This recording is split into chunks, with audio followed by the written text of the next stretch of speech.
It has been more than 3 decades since the bombing of Pan Am Flight 103 over Lockerbie, Scotland. And today, Libyan intelligence officials accused of making this bomb appeared in federal court in the U.S. On December 21st, 1988, the plane had taken off from London Heathrow Airport and was en route to JFK here in New York.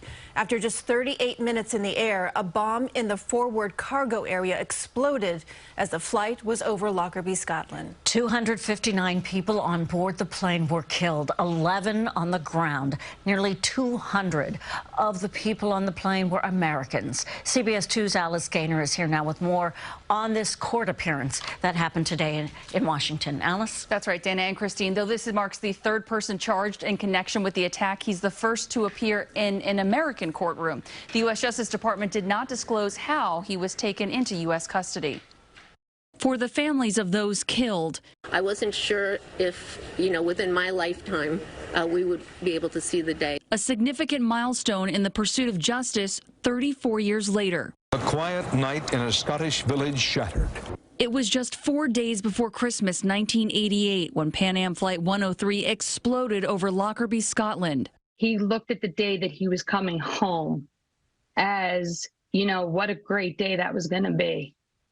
And that part always gets me. Kara Weep's brother, Rick Minetti of South Jersey, was one of 35 Syracuse University students killed on that flight as they were returning from a semester abroad. A total of 259 people on board were killed, so too were 11 people on the ground. The crime scene spanned more than 840 square miles.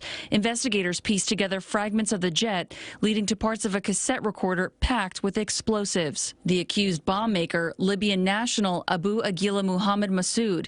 The Justice Department announced charges against him 2 years ago, citing a confession he made to Libyan authorities back in 2012, as well as his travel records, which allegedly tied him to the crime. At the time, Massoud was in Libyan custody. Another Libyan, Abdel Basset al-Megrahi, was convicted in 2001 and imprisoned in Scotland, but was released on compassionate grounds due to terminal cancer 8 years later.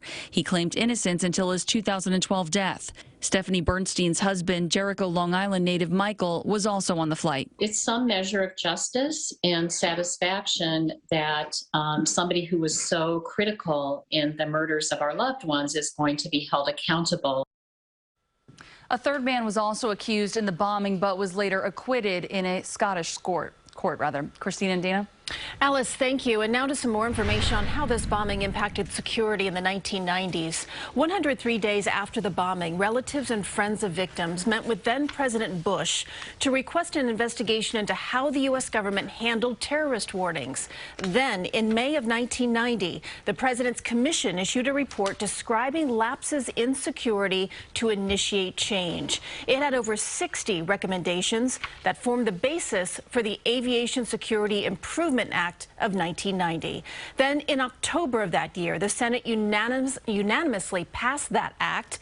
Among those recommendations, it included expanding new technology to detect explosives, required annual reports on transportation threats, and directed standards for airport design to maximize security. Coming up later at 6 tonight, we will hear from a New Jersey family impacted on that day about what this new development means to them. No, I don't think it's the extent of it. I think there could be more. And that's, again, something that would be great if it could come out of this case, this trial. That is coming up at 6 o'clock tonight. In the meantime, do head to our website for continuing coverage. There you can find more information on the suspect and the timeline of events leading to his arrest.